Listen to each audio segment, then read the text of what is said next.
So thank you for having the talk with us. I was wondering, because you're so much in innovation and in the new things that are coming with the technology and everything, how do you see the roles of women, of diversity in that? What is necessary to be done in order to be more innovative?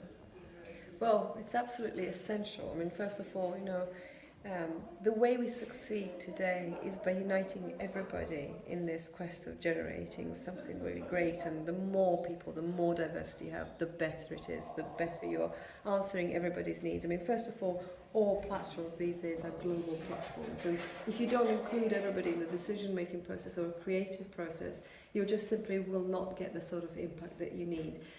Secondly, what we have found in our labs and in our festivals and our events over and over again is that if you create an environment that's that's creative at the core and that has very much a social conscience, we get easily 50% women participating, and the results are just simply great. They're so much better than anything that you could get with just sort of the engineers that tend to be kind of the guys that tend to kind of play with electronics, or they have kind of a different agenda. They are brilliant at what they do, but if you combine that with the sort of ideas that women have in applying this knowledge into the real world, ideas for products, for services, for how you interact with people, and particularly because this is, of course, a massive generalization, and there is a sliding scale in gender. So there are all kinds of degrees between the sort of the ultimate geek and the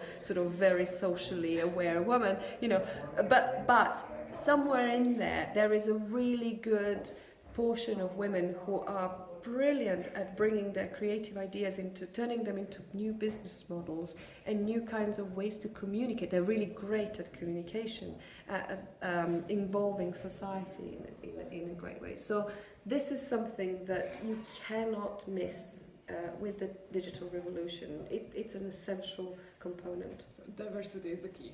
Diversity is the key, of course. I mean, this is just kind of the norm. And I think it's been proven over and over again as well, because, for instance, if you look at Norway at one point decreed that all of their companies had to have 50% women on the board of governance.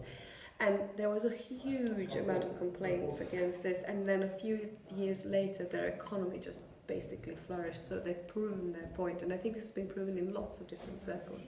So it's diversity, of course, but also encouraging all women entrepreneurs and women in business to really have the confidence to utilize their perspective in the workplace and to assert themselves in the workplace with their sense of humanity and with their social conscience, because it's absolutely essential to turning society in where we want it to be in a few years' time. Thank you so much for your thoughts.